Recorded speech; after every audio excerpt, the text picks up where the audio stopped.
Es muy interesante cuando las personas nos desafían a ver realidades de manera diferente que no teníamos en ese momento por nuestra edad, por nuestra madurez o por el momento en que nos encontramos en nuestras vidas. Es bien especial cuando personas nos ayudan a ver cosas que estaban ahí, que poseíamos, pero que no atendíamos. Una de las experiencias fue el mismo Jesús. Él mandó a 72 de sus discípulos, los escogió, los empoderó, les dio autoridad para poder expulsar demonios, y cuando regresaron con Él, regresaron sumamente animados.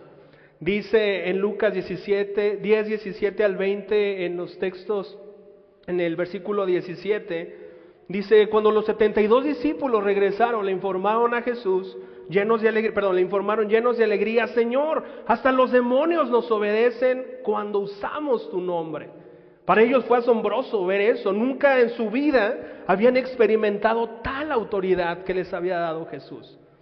Pero no sé cómo se sintieron, qué pensaron, qué hubo, que Jesús, no sé qué veía en ellos que les ayudó a hablarles de una gran realidad que poseían, que eran dueños, pero que no veía que se alegraran tanto. Y Jesús los aterriza con una frase muy, muy importante en este texto de Lucas 10, en el versículo 20. Dice: pero no se alegren de que los espíritus malignos los obedezcan. Alégrense porque sus nombres están escritos en el cielo. No sé si ellos se rascaron la cabeza, no sé si, caray, pero Jesús les estaba diciendo una gran realidad que ellos necesitaban observar y alegrarse. Algo de lo que ya poseían. Para ellos fue nuevo esa expulsión de demonios, pero no habían entendido esta realidad que poseían, este gran tesoro. Y Jesús los centra en que se alegraran de que sus nombres estaban escritos en el cielo. No solamente en lo espiritual nos pasa en la vida que personas que ya sean mayores, ya sea por una situación especial, nos ayudan a ver grandes realidades. Nosotros fuimos testigos de nuestro hermano Rubén Narváez, que vino y nos enseñó otra cara del sufrimiento, ¿cierto? Escuchar su testimonio, escuchar su historia, escuchar en su clase los 5 ingredientes, ¿no?, para superar los retos más difíciles de la vida. Y dijimos: caray, nosotros estamos viendo el sufrimiento de otra manera. Y la manera que nos enseñaba a través de la Biblia, a través de su testimonio, nos ayudó a ver esa gran realidad y ver con otros ojos la cara del sufrimiento. Y así en cada área humana, personal. De hecho, también hay grandes gurús, ¿no? Por ejemplo, del liderazgo. Personas pagan cientos de pesos para poder acudir a sesiones de liderazgo. Por ejemplo, está aquí uno de los autores más reconocidos en este momento, porque saben que cierta frase, que ciertas cosas, que ciertos ejemplos les va a ayudar en la mente de las personas. En esta mañana, en nuestro avance de la carta de Pedro, nosotros vamos a tener un caso similar. Un hombre mayor, el apóstol Pedro, casado, que ya tenía varios años siendo un discípulo de Jesús, que había tenido sus altibajos, va a poder escribir una de esas gran verdades de que no se pueden perder esta gran verdad, no la pueden dejar de observar, de vivir, de creer, de hacerla suya. Es turno en esta mañana que el apóstol Pedro nos enseñe, nos recuerde ciertas realidades. Yo quiero que tú pienses qué estás haciendo con esa realidad. El estudio de esta mañana se llama Transformados por su llamado. Transformados por su llamado. Y vamos a la primera carta de Pedro. Y vamos a comenzar, vamos a estar viendo del 4 al 10. Pero vamos a comenzar con en el versículo 4 al versículo 5 y la primera parte. Es decir, hasta que llegue al punto el versículo. Primera de Pedro, capítulo 2, versículo 4, y la parte del 5, la parte A, que es la primera parte hasta donde llega el punto. Dice lo siguiente: ahora ustedes se acercan a Cristo, quien es la piedra viva principal del templo de Dios. La gente lo rechazó, pero Dios lo eligió para darle gran honra. Versículo 5. Y ustedes son las piedras vivas con las cuales Dios edifica su templo espiritual. Vamos a detenernos en esa parte A. El apóstol Pedro, en esa madurez, en esa gran realidad, sabe, ahorita me brinqué, pero sabemos nosotros que esta primera carta de Pedro es escrita a cristianos que no venían del judaísmo, que tenían una visión espiritual y una visión de la vida espiritual tal vez diferente. Sabemos que estaban situadas en esas 5 provincias romanas, la actual Turquía, estaban en Ponto, en Galacia, en Capadocia, Asia y Bitinia. El apóstol Pedro sabía que ellos venían con un trasfondo y que cuando tú entras a la vida espiritual, así como Jesús necesitó recordarles a esos discípulos emocionados que su nombre, que cuando pasaron a ser cristianos, su nombre había sido escrito en el cielo y que se alegraran de eso. El apóstol Pedro, un hombre mayor, un hombre maduro, necesitaba decirle a estos cristianos que entendieran una de las realidades que nosotros vamos a hablar, que fueron transformados por ese llamado que Dios les hizo a ser cristianos. Y Pedro utiliza una metáfora, les quiere explicar de lo que Dios los transformó a través de una metáfora. Y lo que nosotros acabamos de leer en la primera carta de Pedro, en el versículo 4, dice, lo que les está tratando de comunicar a través de esta metáfora es que ellos eran piedras vivas de su templo espiritual. Yo sé que no es la primera vez que tú escuchas esa parte de piedras vivas, pero lo primero que está dejando claro el apóstol Pedro a través de esta metáfora, lo primero que está poniendo en claro es la posición de Jesús. La Biblia y las cartas en el Nuevo Testamento no es la única metáfora que se utiliza a la iglesia y el lugar que ocupa Cristo. Otra de las metáforas que es utilizada es que la iglesia es un cuerpo y que Jesús es ¿qué? La cabeza, lo principal. De la misma manera ahora el apóstol Pedro está hablando con esta metáfora y diciéndoles, miren, Cristo es la piedra viva, primero, ¿verdad? Piedra viva, Jesús está vivo, no está muerto, y Él es la piedra principal, Jesús. Nuevamente da la posición que ocupa Cristo, como lo que era en la metáfora usada en el cuerpo. Y después lo que les dice es la realidad de ellos, ¿qué eran ellos? Dice, y ustedes son piedras vivas de su templo espiritual. Familia, en la parte espiritual, ellos habían escuchado la historia en el judaísmo, que Dios había elegido en el pasado, elegir en un templo físico. Dios fue muy específico, qué materiales, de qué iba a estar hecho ese templo. Y si tú recuerdas, ese templo iba a tener oro, iba a tener plata, iba a tener bronce, iban a tener decorados específicos, cortinas específicas, lugares y medidas específicas. Nosotros hemos escuchado que hay atrio, que hay un lavacro, que hay un candelabro, que hay un lugar. Cuando Dios decide, Dios es el que decide habitar y Él es el que pone las condiciones en donde Él va a decidir estar en su presencia. Y ellos habían escuchado, estos hombres gentiles, así como tú y yo hemos escuchado, que Dios había decidido habitar en un templo físico. Y nosotros hemos escuchado esas historias de cómo fue transicionando. Primero fue una carpa, después empezó el proyecto de construcción del templo, que lo hizo y lo ejecutó Salomón, que personas ahorraron, personas dieron oro, plata, para que esto fuera construido, porque Dios eligió que ese templo fuera construido de manera específica. Y ahora, el apóstol Pedro entendió que cuando Jesús resucitó, todo cambió. Cuando Jesús resucitó, todo cambió. Ahora, la presencia de Dios ya no está en un lugar físico. Ahora es un lugar, un templo espiritual. Y Dios nos considera a ti y a mí como piedras vivas de ese templo. Ojo con esto, de esta realidad. Nosotros muchas veces vivimos con mucha inseguridad de no ocupar o de sentirnos menos, de yo que puedo contribuir a un reino y a algo tan grande.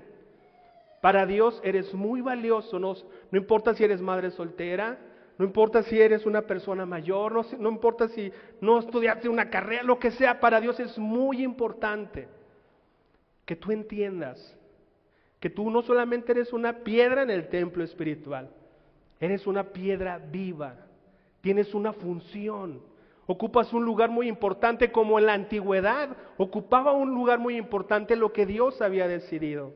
Familia, yo quiero hoy honrar a aquellos que han tomado esa posición de ser piedras vivas. Nosotros sé que tenemos un trasfondo y una experiencia de que solamente algunos pueden contribuir grandemente al movimiento de Dios. Pero lo que tenemos hoy, en cuestión de cosas que nosotros podemos tomar, por ejemplo, hubo una piedra viva que decidió traducir una Biblia a nuestro idioma. Un hombre humano que decidió, del idioma griego, del idioma hebreo, voy a poner mi vida, mi esfuerzo para traducir a cierto idioma. Hemos escuchado, ¿no? Por ejemplo, Lutero decidió hacerlo en alemán. Y así nosotros, para tenerlo en español, nosotros sabemos que detrás de todo hubo un equipo, hubo personas que decidieron ser piedras vivas en el templo del Señor.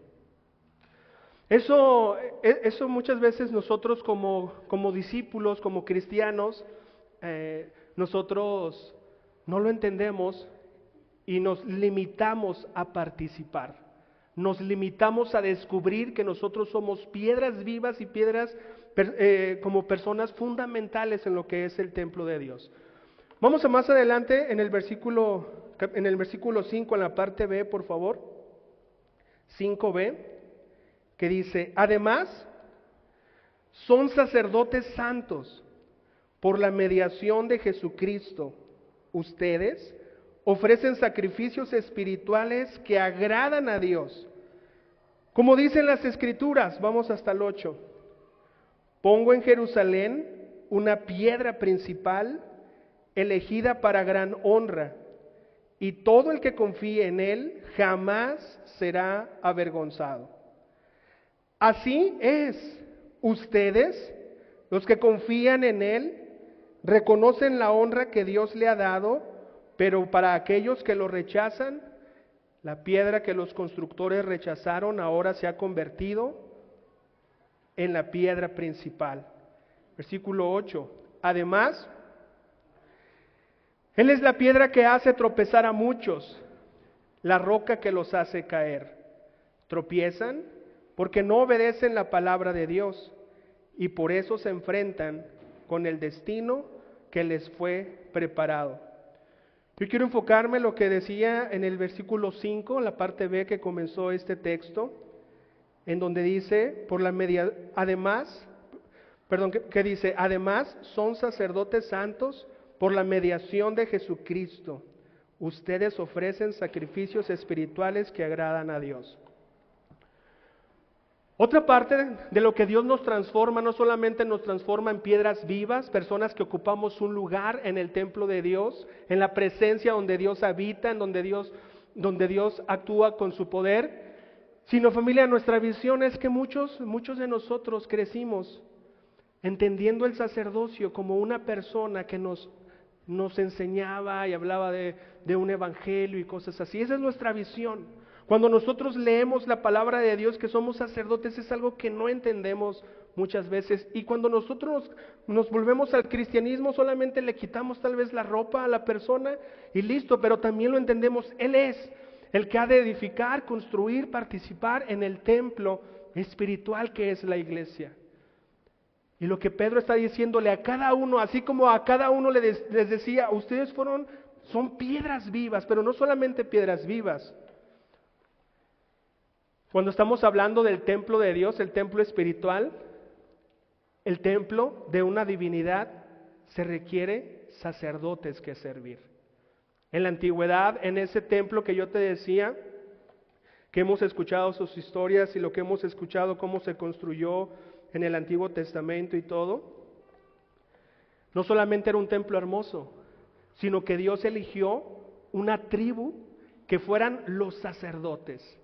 No sé si tú te recuerdes a personas que querían tomar el lugar del sacerdocio. Una de las historias más famosas en donde Dios es celoso con la elección sacerdotal para su antiguo templo. Obviamente fueron la tribu de Leví, los levitas, Aarón, sus hijos, iban a ser los sacerdotes y todos los que iban a fungir. Y en una ocasión has escuchado que recuperaron el arca del pacto, fueron a traerla y solamente los sacerdotes eran los acreditados para tocar los utensilios sagrados, para utilizar las cosas, y se le ocurrió a alguien que no era levita tocar esa arca y cayó muerto. Instantáneamente cayó muerto. Esa arca pasó algo que dice, comenta la palabra de Dios, que se quebró la rueda, pasó algo y solamente quiso detenerla, no pensó en usurpar el lugar sacerdotal, fue una reacción natural, pero en ese momento cayó muerto. Dios, no solamente en su templo, se preocupó en el templo en la antigüedad, sino que Él también se preocupó por el trabajo sacerdotal. No tiene ningún sentido tener un templo sin sacerdotes. En ese templo habitará la presencia de Dios, se pueden acercar a Dios los sacerdotes, eso era lo que pasaba en la antigüedad, y nuestra visión actual es esto. Nuestra visión actual no es vernos a todos como sacerdotes. Nuestra visión es uno o algunos, en nuestra visión es uno y algunos que le ayudan al sacerdote son el equipo que sirven. En la iglesia cristiana, el pastor y su equipo son los que ayudan y sirven en la iglesia. Familia, yo sé que tú estás escuchando eso y que te dices, oye Fer, pero yo ya lo sé, yo sé las piedras vivas, yo sé que soy un sacerdote, pero yo quiero preguntarte de todo corazón, ¿estás tomando este privilegio de poder participar como una piedra viva en el templo de Dios y realmente verte como un sacerdote? Eso yo creo que hay una gran necesidad. Eso tiene que ver que tú estás desempeñando un rol en la iglesia, un rol activo, que estás participando en aquello que Dios que te está en la parte sacerdotal, hermanos, es un gran privilegio. Porque uno de los más grandes privilegios para los sacerdotes era acercarse a la presencia de Dios con confianza. Obviamente les dio una vestimenta, les dio instrucciones, etcétera. Pero tú como sacerdote, yo como sacerdote, uno de nuestros principales privilegios es que nosotros tenemos acceso a la presencia de Dios, no por lo que seas, no por cuánto tienes. Si tú te fijas, cuando tenemos un pensamiento en donde no somos piedras vivas y no somos sacerdotes, es fácil identificar esto que te voy a decir.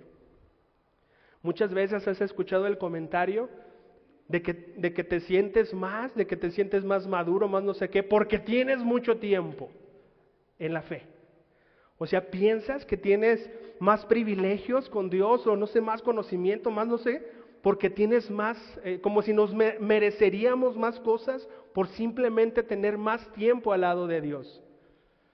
Dios a todos los cristianos y a ellos les decía, ustedes son piedras vivas. Segundo, les decía, son sacerdocio santo por Cristo. Eso Cristo les dio este privilegio de poder, esto les decía en sus mentes, pueden acercarse con toda confianza a Dios. Yo quiero preguntarte cómo es en tu vida personal, en tu vida de acercarte a Dios, ¿con qué confianza tú te acercas a Dios? Cuando tú estás orando, cuando tú tienes un problema, cuando tienes una angustia, cuando tienes algo, ¿cómo es que te acercas a Dios? Muchas veces personas les piden, oye, ¿puedes orar por mí? Es que a ti Dios te va a escuchar más, es que tú estás más cerca de Dios. Muchas veces ese pensamiento impregna en las mentes de muchas personas por no entender que Cristo, a todos aquellos que hemos confiado en Cristo, nos ha hecho sacerdotes. Yo quiero que en esta mañana tú pienses en ese privilegio que tú tienes. El sacerdote tenía varias funciones en la antigüedad en el templo de Dios: el privilegio de acercarse, el privilegio de ofrecer holocaustos y ofrecer cosas para ofrenda de Dios, el poder ayudar a las personas como si fuera un intermediario. Llegaban las personas, les pedían: mira, pequé de esta manera, y había holocaustos de perdón que solamente los sacerdotes estaban autorizados. Yo quiero pedirte con todo mi corazón que tú puedas pedirle a Dios, que es el que edifica su templo: Dios, ¿qué lugar elegiste para mí? Porque yo quiero ejercer mi sacerdocio. Porque la iglesia no es esto, uno sirviendo a muchos o pocos sirviendo a muchos. El verdadero sacerdocio es que todos somos sacerdotes. ¿Ustedes se imaginan las iglesias en donde realmente entienden y viven esta realidad? Aunque la iglesia sean 10, sean 15, sean 20. Es algo muy especial cuando todos entienden el privilegio. Hay personas, podemos ser discípulos que por nuestra realidad de vida, por nuestra situación de nuestros hijos o cosas así, pensamos: yo en este momento yo renuncio a mi trabajo sacerdotal. No podemos renunciar a ese privilegio. Y lo siguiente que nosotros queremos ver, el versículo 9, por favor, 2:9, dice: pero ustedes no son así, porque son un pueblo elegido. Nuevamente dice: son sacerdotes del Rey, una nación santa, posesión exclusiva de Dios. Por eso pueden mostrar a otros la bondad de Dios, pues Él los ha llamado a salir de la oscuridad y entrar en su luz maravillosa. Antes no tenían identidad como pueblo, ahora son pueblo de Dios. Antes no recibieron misericordia, ahora han recibido la misericordia de Dios. Familia, el apóstol Pedro no solamente les está diciendo que ellos son piedras vivas en el templo, no físico, sino espiritual de Dios. En este momento, personas cercanas a mí piensan que mi matrimonio no es válido porque no me casé en un templo físico, como fue en una terraza. O sea, fue como: no, esto no vale. Las personas siguen pensando que Dios habita en templos físicos. Y después de que Jesús resucitó, no nosotros elegimos cómo iban a ser las cosas. Dios eligió que ya no iba a haber un templo. De hecho, el mismo momento que resucitó Cristo, se rasgó la cortina que dividía al lugar santísimo del lugar santo. Es decir, ya no más, este lugar es un lugar especial, desde el instante que resucitó. Yo quiero pedirte que tengamos temor, porque tú y yo, verdaderamente, porque Dios lo eligió, somos piedras vivas. Su presencia está entre nosotros. Tengamos temor, tengamos alegría, tengamos paz. No sé cómo te sentirías por ejemplo, para los judíos. Era bien interesante viajar a Jerusalén, viajar al templo y poder experimentar cosas. Yo te quiero decir que si aún en tu corazón esta realidad, así como Jesús decía: hey, acuérdate de que tu nombre está escrito en el libro, en los cielos, el apóstol Pedro nos está diciendo: ustedes son las piedras vivas y la presencia de Dios está entre ustedes. Segundo, son sacerdotes. Fueron puestos en el lugar de más grande privilegio, en el templo de Dios, porque ustedes pueden acercarse a la presencia de Dios, porque Cristo lo dio así, de esa manera, el acceso. Y también ustedes pueden sacrificar en Cristo Jesús y sus ofrendas serán agradables. Lo que acabamos de leer es que su llamado también nos transforma en ser una nación santa, un pueblo que pertenece a Dios. Cuando yo he leído la Biblia, quiero decirles que cuando leo Éxodo y cuando Dios rescata a su pueblo, yo pienso en la sensación de los israelitas de saber que ellos eran algo privilegiados delante de Dios. Quiero que tú tengas en tu mente el momento de las plagas. Imagínate en la primera plaga, en donde Dios quiso rescatarlos de Egipto, en la primera plaga, y que se levantan y que se voltean a ver las casas donde ellos habitan y no los tocó la primera plaga. Segunda plaga, tercera plaga y no los tocaba. Yo quiero que tú pienses en lo que ellos experimentaron. Yo cuando leo también que Dios le mostraba y se presentaba a ciertos personajes porque eran parte del pueblo que Él eligió, yo me siento, qué increíble, ¿no?, que fue para ellos. También quiero que tú te imagines ellos caminando y Dios defendiéndolos, porque eran un pueblo elegido, un pueblo especial, diciéndoles, ustedes son mi pueblo, yo soy su Dios. Y nosotros hemos escuchado esas historias en donde se iluminaba con una nube, con un gran fuego en las noches, cómo los alimentaba, cómo hacía, porque ustedes son mi pueblo, yo soy su Dios. Dios, lo que les está recordando el apóstol Pedro, es que nosotros somos ahora eso, una nación santa. Y lo dice con cuestiones descriptivas, como lo que dice, ustedes antes no tenían identidad como pueblo. Familia, esta escritura recuerda que está hablando a los cristianos que no vienen del judaísmo y no eran parte de algo, una nación especial. Dice, pero ahora son pueblo de Dios. Son sacerdotes del Rey, una nación santa. La palabra que más me llama la atención es posesión exclusiva de Dios. Posesión exclusiva de Dios. Otra de las cosas que nosotros somos llamados es, yo quisiera, lo que el apóstol Pedro está diciéndoles es, aparte de ser piedras vivas, aparte de ser sacerdotes, son una nación en donde Dios está protegiéndolos, está cuidándolos, está alimentándoles, está proveyéndoles. Eso también me lastima en el aspecto de que en este momento la creencia espiritual es que todas las religiones son lo mismo. Que bueno, qué increíble que crees en Cristo, pero otras personas dicen, bueno, pero yo creo en otra cosa, y también es igual válido. ¿Quién es la piedra principal? Cristo.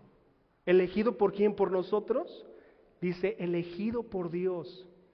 Gente lo ha rechazado. Cuando está hablando que gente lo ha rechazado, es que gente lo ha evaluado y dicho, no, esto no es la piedra principal, desechada. La palabra que utiliza en el griego es que gente se dio el tiempo de poder observar a Cristo, que es la piedra, y desecharlo. Yo me encuentro con que personas no se dan ni el tiempo de poder conocer a Cristo, de saber de Él.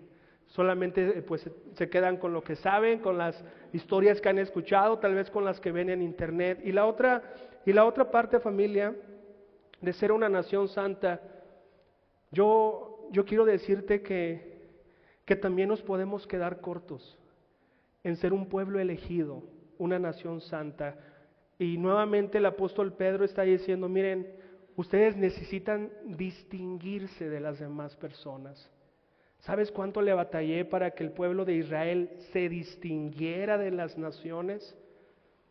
Que entendieran las naciones, ¿por qué es especial este pueblo? Porque ellos respetan a Dios, un Dios que les dio sus leyes, los 10 mandamientos, y muchas veces esa nación no se distinguió. Empezó a casarse con las mujeres extranjeras y mezclarse, y ya no parecía un pueblo, una nación santa elegida por Dios. Lamentablemente, hoy la iglesia muchas veces no nos distinguimos de las demás personas. Nuestro estilo de vida, ese privilegio sacerdotal de podernos acercar a Dios, muchas veces ya no se nota en nuestro carácter. Muchas veces ya no se nota en nuestros matrimonios, en nuestra crianza. Ya no parecemos una nación santa. Ya no parecemos un pueblo que le pertenece a Dios. Empezamos a mezclarnos y el gusto de los santos, el gusto de la iglesia, el gusto de los sacerdotes, en gusto de música, de películas, de entretenimiento, de cosas, se parece al gusto del mundo. En los trabajos se parecen al mundo. Todos nos podemos parecer al mundo, ya no somos distinguibles. Y sabes, así como Dios espera que seamos piedras vivas, que seamos sacerdotes, y que es un privilegio que Dios nos escoja como una nación santa, este pueblo ha de distinguirse, porque se ve en hechos que tú te acercas a Dios en tu matrimonio, en tu vida personal, en tu santidad, en tu forma de hablar. Hay algo diferente. Eso muchas veces te lo decían cuando fuiste un joven cristiano, tal vez porque eras muy radical, tal vez porque tenías y estabas viviendo tu primer amor. Pero estas personas que vivían en Capadocia, el apóstol Pedro les decía, es cierto que están sufriendo. Y el Espíritu Santo decía, y están a años de sufrir la más grande persecución.